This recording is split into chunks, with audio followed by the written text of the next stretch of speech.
नमस्कार, खबरें अभी तक देख रहे हैं आप और मैं हूं आपके साथ नासिर कुरैशी।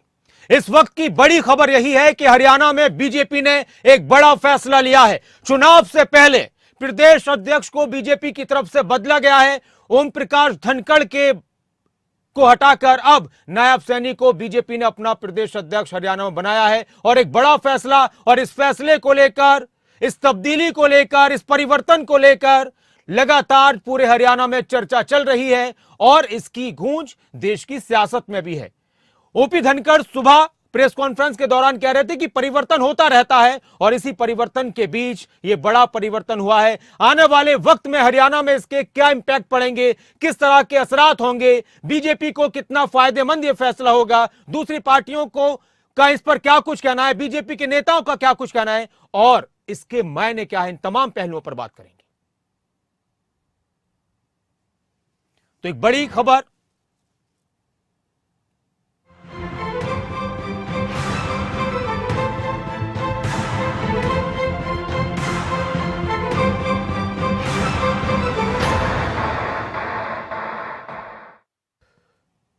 तो सबसे पहले हरियाणा में बीजेपी का बड़ा फैसला, और वो फैसला यह है कि बीजेपी ने हरियाणा में चुनाव से पहले अपना प्रदेश अध्यक्ष बदल दिया है। चुनाव से पहले नायब सैनी को बड़ी जिम्मेदारी मिली है और सवाल यह है कि बीजेपी के लिए नायब सैनी कितने नायाब होंगे।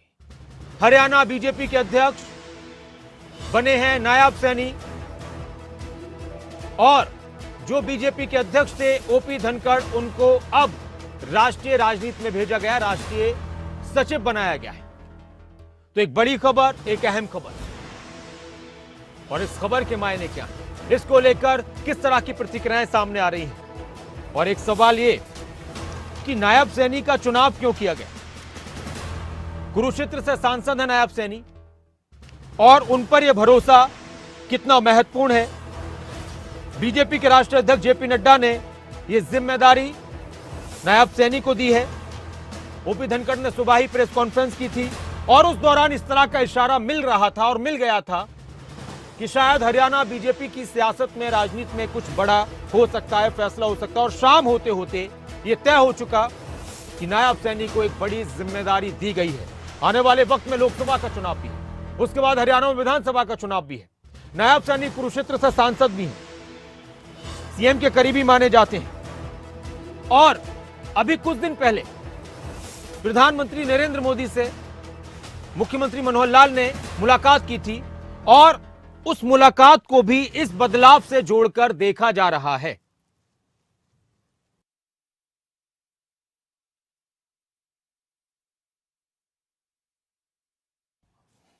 तो नायब सैनी को जिम्मेदारी मिली है, नायब सैनी को बीजेपी अध्यक्ष की जिम्मेदारी मिली है और यह जिम्मेदारी वो कितनी बखूबी निभाएंगे, यह आने वाला वक्त बताएगा। ओपी धनखड़ लगातार इस जिम्मेदारी को निभा रहे थे और उनका जाना, नायब सैनी का आना, प्रदेश अध्यक्ष की कुर्सी पर नायब सैनी को बिठाया जाना बीजेपी के लिए, बीजेपी की हरियाणा में सियासत के लिए, और इस सियासत का देश में क्या कुछ मैसेज जाएगा। चर्चाएं बहुत सारी हैं कि ओबीसी को लेकर जो देश के अंदर एक अलग तरह की चर्चा चल रही है, अलग तरह की राजनीतिक बयानबाजी हो रही है, जनगणनाओं की बात हो रही है, उस बीच क्या इस फैक्टर को ध्यान में रखा गया है। जाट समुदाय से आते थे, जाट बिरादरी से आते थे ओपी धनखड़, वहां से उनको राष्ट्रीय राजनीति में भेजना, वो किस तरह से देखा जाए और ये सारे इंपैक्ट किस तरह के इशारे कर रहे हैं। मेरे साथ मेरे दो सहयोगी जुड़ चुके हैं। हमारे साथ मेरे सहयोगी कमल कौशिक, हमारे आउटपुट हेड, वो जुड़ चुके हैं, और हमारे स्टेट हेड जितेंद्र चौधरी जुड़ चुके हैं। जितेंद्र, एक सवाल ये कि ये जो बदलाव है, इस बदलाव के इशारे कब से मिलने शुरू हुए थे? आज तो लगभग तय हो चुका था, हम लगातार सुबह से इस खबर पर चर्चा चल रही थी, हम दिखा रहे थे कि जिस तरह से परिवर्तन की बात और इशारे कर रहे थे ओपी धनखड़ कि वहां भी बदले गए, वहां भी बदले गए, किसी एक को ही हमेशा एक जिम्मेदारी नहीं मिलती है, तो इस तरह से लग रहे थे। लेकिन इतनी जल्दी इस तरह का फैसला हो जाएगा एक ही दिन के अंदर, इसके क्या मायने? देखिए, ये फैसला कोई एक दिन के अंदर होने वाला फैसला नहीं है नासिर। ये फैसला, हर फैसले के पीछे एक सोची समझी स्ट्रैटेजी होती है, चर्चाएं होती हैं और उस चर्चा के बाद एक जो फैसला है वो किया जाता है। जहाँ तक बात की जाए इतना जल्दी ये फैसला हो गया। जुलाई 2023 में जो कार्यकाल है वो खत्म हुआ था ओपी धनखड़ का, और उसके बाद ये कयास लगाए जा रहे थे कि उनका कार्यकाल बढ़ेगा जेपी नड्डा की तरह, या फिर उनके जगह किसी नए चेहरे को जो है जिम्मा दिया जाएगा। तब से ही ये सुर्खियाँ बनी हुई थी।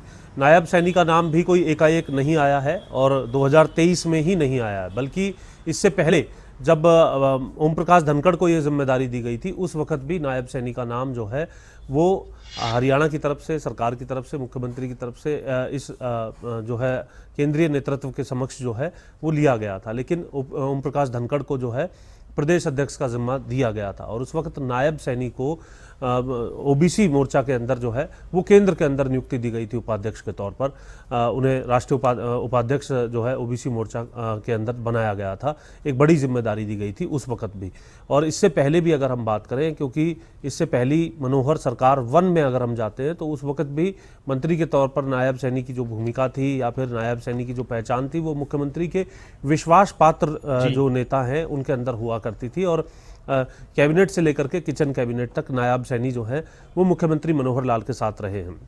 ये अरसा केवल इन 10 सालों का ही नहीं है नासिर, इससे पहले भी अगर हम जाते हैं तो कई दशक पहले जब संगठन मंत्री के तौर पर मुख्यमंत्री मनोहर लाल प्रदेश के अंदर काम करते थे, उस वक्त पंचकुला के सेक्टर 2 में जो दफ्तर हुआ करता था, जो कि आज भी वहाँ पर पंचकुला के सेक्टर 2 में दफ्तर है। सकेतड़ी में जब दफ्तर बनाया गया पंचकुला के, उससे पहले तक बीजेपी का दफ्तर जो है वो पंचकुला जिले का दफ्तर वही माना जाता था।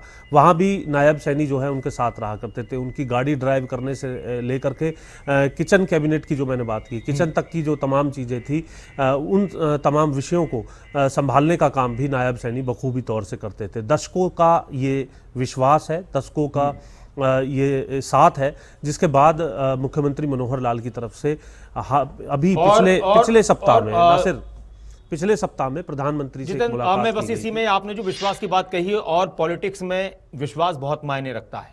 कद अलग, कद और किसी का प्रभाव अलग होता है, लेकिन विश्वास बहुत मायने रखता है। तो विश्वास जो आप कह रहे हो कि विश्वास का एक तरीके से इनाम भी मिला है। देखिए, पूरा विश्वास का इनाम मिलता है, क्योंकि प्रदेश अध्यक्ष का पद जो है वो इतना महत्वपूर्ण पद होता है, और खासतौर से चुनावी साल के अंदर जब लोकसभा और विधानसभा 2024 के अंदर ही हो। मिशन 2024 का जो बिगुल है वो बच चुका है। लगातार हम मीडिया में भी जब हम अपने कॉन्क्लेव करते हैं या चर्चा करते हैं तो मिशन 2024 की जो चर्चा है वो अब शुरू हो चुकी है, बिगुल बच चुका है। 5 राज्यों के चुनाव जो है वो दिसंबर के अंदर लंबित है। वहां पर भी लगातार कार्यकर्ताओं, विधायक, मंत्रियों की ड्यूटी जो है वो लगती नजर आ रही है। खुद मुख्यमंत्री मनोहर लाल भी अगले कुछ दिनों के अंदर जो है इन प्रदेशों के अंदर जाकर के चुनावी कैंपेन करते हुए नजर आएंगे। तो ऐसी स्थिति में ये महत्वपूर्ण पद एक ऐसे ही विश्वास के व्यक्ति को जो है दिया जाता है। जहां तक बात की जाए मौजूदा समय में ओम प्रकाश धनखड़ और मुख्यमंत्री के बीच में ये विश्वास कहता था, कई लोगों के मन में यह भी सवाल उठ रहा होगा कि अभी तक विश्वास में आखिर फिर क्या कमी थी। जी बिल्कुल, इस बात को लेकर के भी जगजाहिर है। तमाम जो भाजपा के जो कार्यकर्ता हैं, सरकार के अंदर भी जो ये कह सकते हैं इस वक्त सरकार सीएमओ के अंदर भी जो अधिकारी हैं, वो तमाम लोग इस बात को जानते हैं अंदरूनी स्तर पर जो है सब कुछ ठीक नहीं था, और शायद यही वजह थी कि इसको लेकर के लंबे समय से ये लॉबिंग चल रही थी, जैसे ही कार्यकाल पूरा हुआ, कि आखिर कब ये मौका जो है वो बनेगा। प्रधानमंत्री नरेंद्र मोदी से पिछले सप्ताह में मुख्यमंत्री मनोहर लाल की एक मुलाकात हुई थी। हमारे सूत्र ये जानकारी दे रहे हैं नासिर के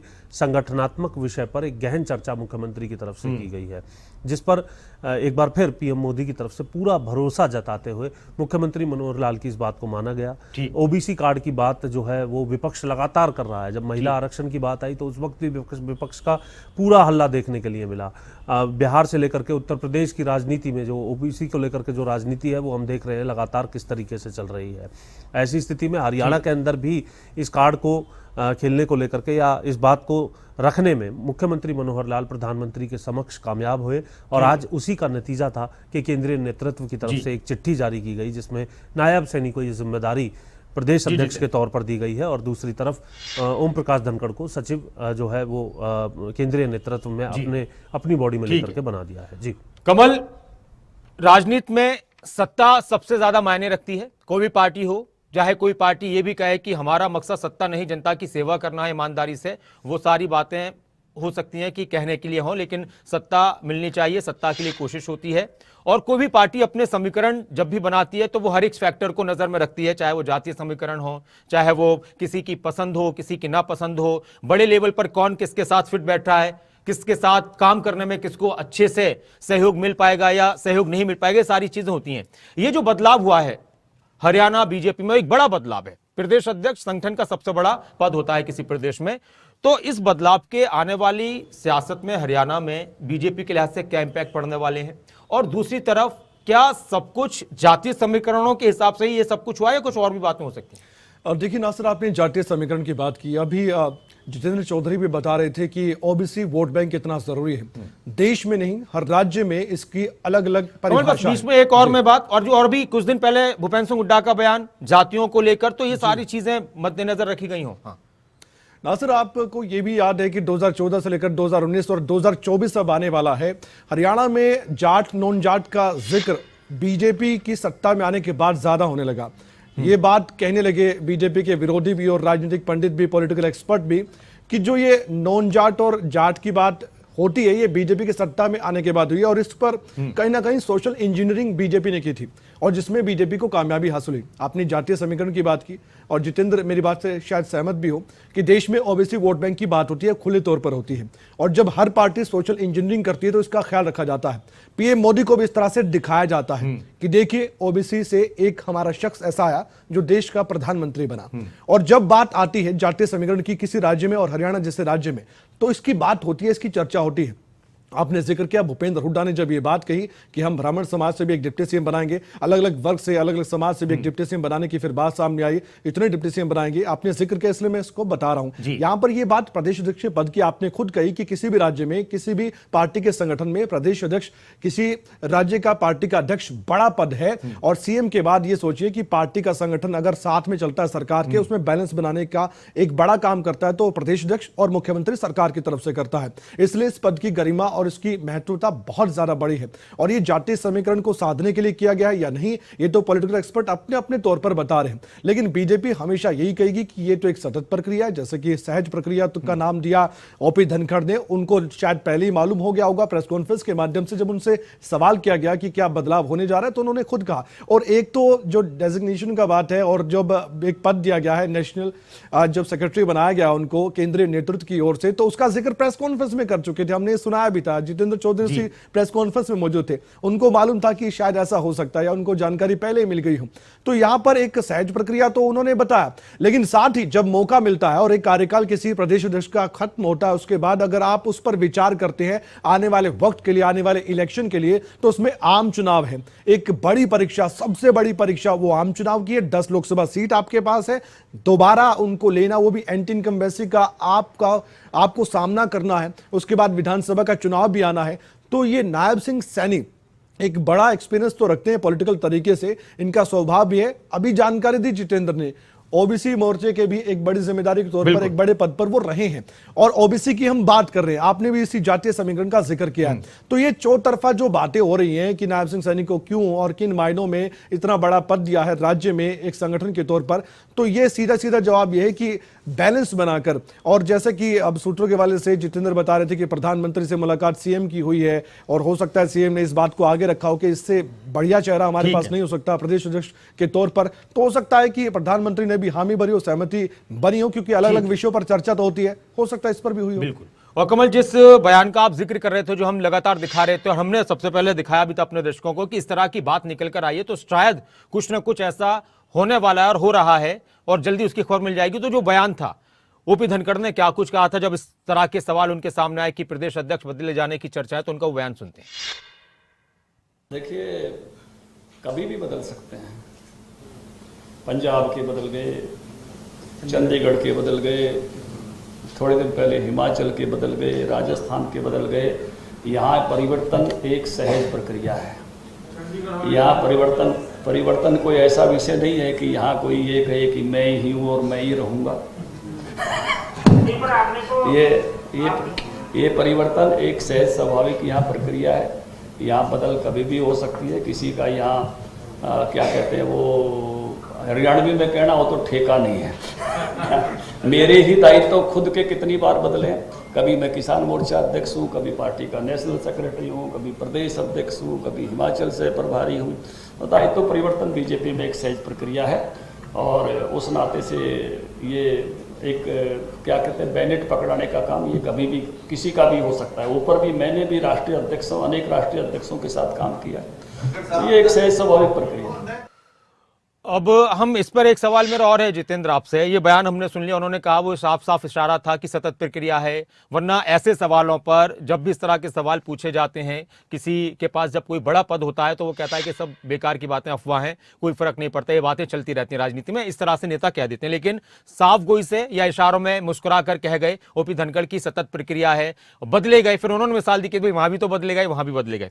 लेकिन हरियाणा में जब बात जितेंद्र होती है जाट और नॉन जाट की पॉलिटिक्स की, तो क्या इस तरह के फैसलों से, इस तरह की पॉलिटिक्स को लेकर और ज्यादा चर्चाएं होनी शुरू हो जाती हैं और ज्यादा इसको लेकर फिर समझ में आता है कि हाँ यही हो रहा है? देखिए, बिल्कुल जब भी कभी इस प्रकार के बड़े फैसले किए जाते हैं, और ये तो हम संगठन के अंदर प्रदेश अध्यक्ष पद की बात कर रहे हैं, बल्कि मुख्यमंत्री पद को लेकर के भी इस प्रकार की जब कभी भी बातें होती हैं तो उनका समीकरण जो है वो ज़रूर देखा जाता है। चाहे मौजूदा समय में मुख्यमंत्री मनोहर लाल को लेकर के हम बात करें, इससे पहले भूपेंद्र हुड्डा रहे, भजन लाल रहे, बंसी लाल रहे, ओम प्रकाश चौटाला रहे। मैं जितेंद्र आपके पास आ रहा हूँ। हमारे साथ डॉक्टर बनवारी लाल जी जुड़ चुके हैं, हरियाणा के कैबिनेट मंत्री। नमस्कार डॉक्टर बनवारी लाल जी। नमस्कार जी। डॉक्टर साहब, ओपी धनखड़ जी अब राष्ट्रीय राजनीति में राष्ट्रीय सचिव के तौर पर नजर आएंगे। नायब सैनी जी को बनाया गया प्रदेश अध्यक्ष, क्या कहेंगे, कितना फर्क बीजेपी को इस फैसले से पड़ने वाला है? देखो, सबसे पहले तो मैं नायब सैनी जी को बहुत बहुत बधाई देता हूं उनकी नई जिम्मेवारी के लिए, और ईश्वर से प्रार्थना भी करता हूं कि वो अच्छा परफॉर्म करें, पार्टी को आगे ले जाएं जी, सभी कार्यकर्ताओं को साथ लेकर के चलें। और धनखड़ जी भी देखो राष्ट्रीय स्तर पर गए हैं, उनका भी अच्छा अनुभव है, उसका भी पार्टी को फायदा मिलेगा और दोनों मिलकर के हरियाणा के अंदर पार्टी के लिए अच्छा काम करेंगे। क्या ये ऐसा इसलिए लग रहा था कि नायब सैनी के आने से और ज्यादा फायदा होगा बीजेपी को हरियाणा में, वोट के लिहाज से या पार्टी को मजबूत करने के लिहाज से, ओपी धनखड़ के लिहाज से उतना फायदा नहीं हो रहा था? देखो, ये तो हाईकमांड ने एनालिसिस किया होगा, इसके बारे में तो मैं ज्यादा नहीं कह पाऊंगा। लेकिन हाँ, ये है कि बदलाव होता रहता है, क्योंकि पार्टी की परंपरा है कि 3 साल के बाद अध्यक्ष बदल देते हैं, तो ये पार्टी का अपना फैसला है।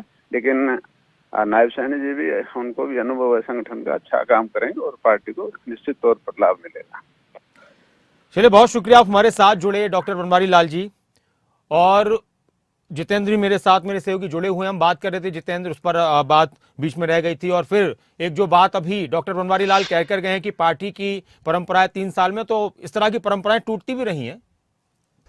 देखिए, बिल्कुल अगर हम बात करें राष्ट्रीय अध्यक्ष के स्तर पर, तो राष्ट्रीय अध्यक्ष के स्तर पर एक बड़ा एक्सटेंशन अभी देखने के लिए मिला जेपी नड्डा को लेकर के, और एक्सटेंशन दिया भी जाता है। और इससे पहले भी जब कार्यकाल की बात थी, आपको ध्यान होगा नासिर, हमने जुलाई के अंदर जब ये जानकारी दी थी, क्योंकि जुलाई में जो कार्यकाल है वो ओम प्रकाश धनखड़ का 3 साल का कार्यकाल पूरा हो चुका था। और उस वक्त भी ये चर्चाएं सामने आ रही थी कि किस तरीके का कोई फेरबदल होगा या फिर मौजूदा जो अध्यक्ष है उनको ही रखा जाएगा। तो यही माना जा रहा था कि हरियाणा के अंदर भी चुनावी वर्ष है, तो ओम प्रकाश धनखड़ को ही आगे एक्सटेंशन जो है वो स्वाभाविक तौर पर जो है वो मानी जाएगी। लेकिन कहीं ना कहीं ये जो आपसी, जो ये कह सकते हैं सरकार और संगठन के बीच में जो अलाइनमेंट था, वो पूरे तौर पर ठीक नहीं था। जो गाड़ी चल रही थी उसके अंदर कहीं ना कहीं ग्लिचेस थे। ये आज के दिन कम से कम स्पष्ट तौर से कहा जा सकता है, क्योंकि जिन सूत्रों ने हमें भी जानकारी दी है कि प्रधानमंत्री से सीधे मुख्यमंत्री की जो अभी मुलाकात हुई थी, उसमें संगठनात्मक विषय जो है वो महत्वपूर्ण रहा था। और प्रदेश अध्यक्ष के तौर पर एक ओबीसी चेहरे को लाया जाए, नायब सैनी को लाया जाए, और आने वाले समय के अंदर आपसी अगर अंदर भी अगर खींचतान होगी तो इसका खामियाजा जो है वो भुगतना पड़ सकता है परिणामों के तौर पर। इन तमाम बातों को भी ध्यान में रखा जाता है। और जब प्रदेश में किसी पार्टी की सरकार होती है तो पूरा दामोदार मुख्यमंत्री पर होता है, और ऐसी स्थिति में मुख्यमंत्री के अनुसार ही जो केंद्रीय नेतृत्व है उसको फैसले आमतौर पर करने होते हैं, और ये फैसला अभी हुआ। हालांकि इससे पहले भी जो नायब सैनी है उनको ही जो 2019 के अंदर जो कवायद थी उनको प्रदेश अध्यक्ष के पद पर लाना चाह रहे थे, लेकिन कहीं ना कहीं आपने कास्ट फैक्टर की जो बात की थी, मनोहर सरकार 1 के अंदर हमने देखा कि किस तरीके से जाट आंदोलन की स्थिति बनती नजर आई थी। उसके बाद हमने देखा कि सुभाष बराला प्रदेश अध्यक्ष थे और ओम प्रकाश धनखड़ को जो है वो जिम्मेदारी दी गई थी। कहीं ना कहीं जातियों को साधने का काम भी किया जाता है, लेकिन फिलहाल जो ओबीसी का माहौल देश भर में जिस तरीके से चला हुआ है उसका एक बड़ा मैसेज देने का काम किया गया है। कमल, क्या पहुंचेगा इसका मैसेज देश में, प्रदेश स्तर पर इस तरह का परिवर्तन? जो ओबीसी की बात जो उठाई जा रही है वो तो केंद्र सरकार में अधिकारियों को लेकर भी उठाई जा रही है। देखिए, तमाम बातें, एक मैसेज जो है वो कोई भी फैसला किया जाता है, और खासतौर से हरियाणा की अगर हम बात करते हैं तो हरियाणा में एक जाट प्रदेश अध्यक्ष को हटा करके ओबीसी प्रदेश अध्यक्ष बनाया जाता है, तो ये एक चर्चा का विषय बनता है। ये एक मैसेज जो है वो अपने आप में जरूर बनता है, भले ही उन्हें केंद्र के अंदर सचिव की जिम्मेदारी दे दी हो, लेकिन जिस प्रकार की जो वाइब्रेंट जो पॉलिटिकल तौर पर जो स्टेट है हरियाणा, वहां इन तमाम चीजों की चर्चा जरूर होती है। और इन कास्ट फैक्टर्स को भले ही राजनेता कैमरे पे आकर के ना कहते हो, लेकिन बंद कमरे के अंदर इन स्ट्रेटजीज को पूरे तौर पर तैयार किया जाता है। बहुत अहम बात है कि चाहे जुबान से जात पात की राजनीति से हटने की बात करते हो चाहे कोई भी पार्टी हो, लेकिन इस फैक्टर से ऊपर नहीं उठ सकती। जी कमल। नासिर, मेरे एक सवाल है जितेंद्र से, क्योंकि जितेंद्र लगातार पॉलिटिकल तरीके से बातचीत करते हैं और मायने समझाते हैं, तो इससे बेहतर तरीके से मैं समझा पाएंगे। एक सवाल मेरा जितेंद्र आपके लिए, जब एक प्रदेश अध्यक्ष हैं जो कि एक लंबा अनुभव लेकर चल रहे हैं, 3 साल से ज्यादा का वक्त ओपी धनखड़ को हो चुका था, जुलाई 2020 में जहां तक मुझे याद है उन्होंने अपना पद संभाला हरियाणा बीजेपी के अध्यक्ष के तौर पर। अब 8 से 9 महीने पहले, चुनाव से पहले, एक बड़ा फैसला लेती है कोई पार्टी, एक्सटेंशन दे सकते थे, आपने जिक्र किया, लेकिन वो एक्सटेंशन नहीं दिया गया। नायब सैनी को अभी समझने के लिए संगठन थोड़ा तो वक्त लगेगा। उन्होंने एक बेस बनाया, उनको मालूम है पन्ना प्रमुख सम्मेलन उन्होंने कितने किए, संगठन को तैयार किया, खड़ा किया, कार्यकर्ताओं को संभाला, और फिर वो आगे बढ़े कि जीत की और हमें आगे बढ़ना है। तो आपको लगता है कि 8 महीने के लगभग आम चुनाव से पहले का वक्त नायब सैनी के लिए एक बड़ा चैलेंज के तौर पर भी है? क्या एक्सपेरिमेंट काम आएगा या फिर जातीय समीकरण ही सबसे बड़ा फैक्टर था इसमें? देखिए कमल, और इसमें मैं ऐड करूंगा, या फिर नायब सैनी को इसलिए काम करने में आसानी हो जाएगी क्योंकि सरकार और सामंजस्य, संगठन के सामंजस्य की जो बात आप कर रहे थे, वो उस लिहाज से उनके लिए फेवर में जाती है। हो सकता है। जितेंद्र, देखिए, मुख्यमंत्री मनोहर लाल को सीधा केंद्र की तरफ से फ्री हैंड हो चुका है, और वो पूरा स्टेट का दामोदार जो है अब उनके कंधों पर, हालांकि मुख्यमंत्री के तौर पर पहले भी था, लेकिन संगठन के तौर पर जो कुछ अंदर के जो ग्लिचेस थे, जैसा कि मैंने आपको बताया कि गुटबाजी कांग्रेस की तो नारेबाजी के तौर पर और सिर्फ फुटबॉल के तौर पर हमने देखी है, लेकिन बीजेपी की उस तरीके से नहीं आई थी। लेकिन इस बात की धरातल पर कहीं कार्यकर्ताओं में चर्चा नहीं थी, ये कहना भी बिल्कुल आज के दिन गलत होगा।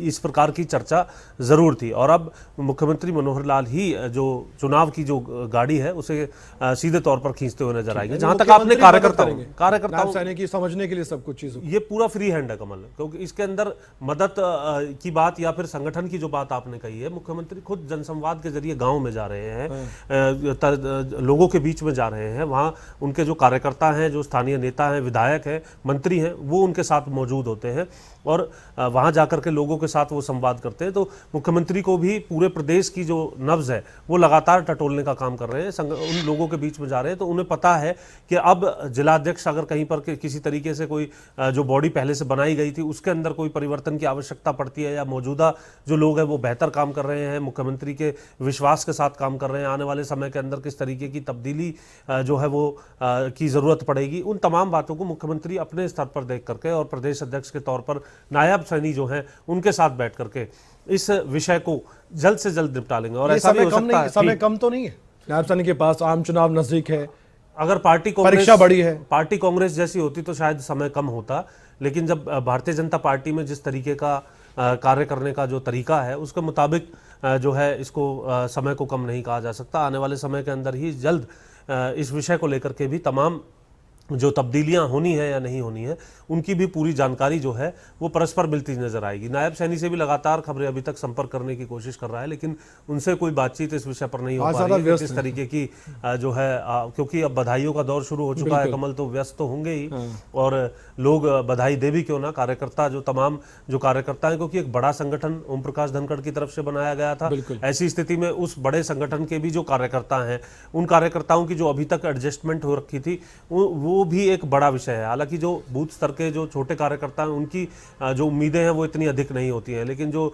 जिलों के जो ब्लॉक के जो कार्यकर्ता, जो संगठन के जो लोग हैं, उनके अंदर जो है एक चर्चा जो है इस बात को लेकर के जरूर बनती नजर आ रही होगी, और अब आने वाले समय की जो तब्दीलियां हैं वो देखनी होंगी। और अपने आप में एक और बात यहाँ पर ध्यान रखनी होगी, हम लगातार भारतीय जनता पार्टी पर चर्चा कर रहे हैं, अब कांग्रेस के लिए भी एक बड़ा चैलेंज है कि अगर नया प्रदेश अध्यक्ष आने के बाद भारतीय जनता पार्टी में, जिसकी बहुत ज़्यादा उम्मीद लग रही है, नया प्रदेश अध्यक्ष आने के बाद भी अगर संगठन को जल्द खड़ा करने में नायब सैनी कामयाब हो जाते हैं, तो ऐसी स्थिति में एक बड़ा चैलेंज जो है। एक सवाल और मैं ऐड करता हूं, क्या जो कांग्रेस ने प्रदेश अध्यक्ष चुना उदय भान को, उसमें भी आपको लगता है कि कोई जातीय समीकरण ऐसा एनालिसिस किया होगा कांग्रेस पार्टी ने भी कि ये चेहरा या इसकी जाति को देखना है, उसके बाद ये फैसले लिए जाते हैं पार्टियों की तरफ से, जैसे हम इस पर चर्चा कर रहे हैं? बिल्कुल, इस प्रकार से जो चेहरा है वो बिल्कुल देखा जाता है। हालांकि इतना आसान जो है वो कांग्रेस के लिए नहीं था कि जो पहले जो दलित चेहरे थे, चाहे वो अगर हम फहरिस्त की भी बात करें पिछले एक दशक की, फूलचंद मुलाना से लेकर के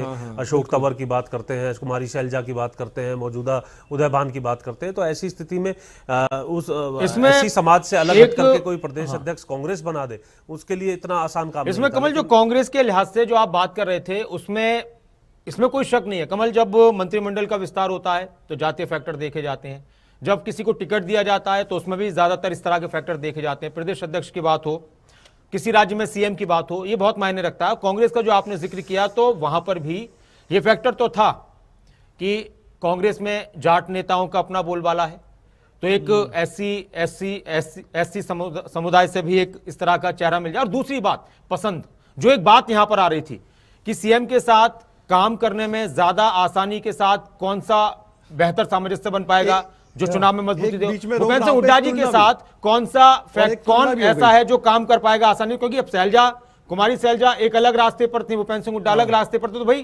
चुनाव में वही बात आती है ना, सत्ता तक कैसे पहुंचेंगे। और नासिर, इसमें एक तुलना भी हो गई, जितेंद्र मेरी बात से आप सहमत हो तो बताइएगा, आपने कहा कि संगठन और सरकार को एक साथ चलना होगा, अलाइनमेंट अच्छी होगी तो फिर आने वाले वक्त में कोई भी परीक्षा हो चुनाव की उसमें कामयाबी मिलती है। इधर कांग्रेस की तुलना करें बीजेपी से, इधर पूर्व मुख्यमंत्री भूपेंद्र हुड्डा और कहा जाता है खासम खास उदय भान, उनको मदद मिल रही है, वहां पर अब बोलबाला उनका हो रहा है, तो ऐसे ही क्या इधर भी हम पैरेलल देखें कि ये दोनों तरफ की बातें अब होगी, दोनों को मदद मिलेगी, उधर वो पार्टी तैयारी कर रहे हैं, इधर संगठन सरकार को चलाना है। जितेंद्र, देखिए, कांग्रेस की और भारतीय जनता पार्टी की तुलना संगठन के स्तर पर जो है वो इसलिए नहीं की जा सकती कि कांग्रेस के अंदर अलग और भी कई दुर्ग हैं, और वो दुर्ग जब भी कोई लिस्ट बनती है, उस बनती लिस्ट को बिगाड़ने का काम कर रहे होते हैं या फिर अपने कुछ कार्यकर्ताओं को उसमें एडजस्ट कराने का काम कर रहे होते हैं।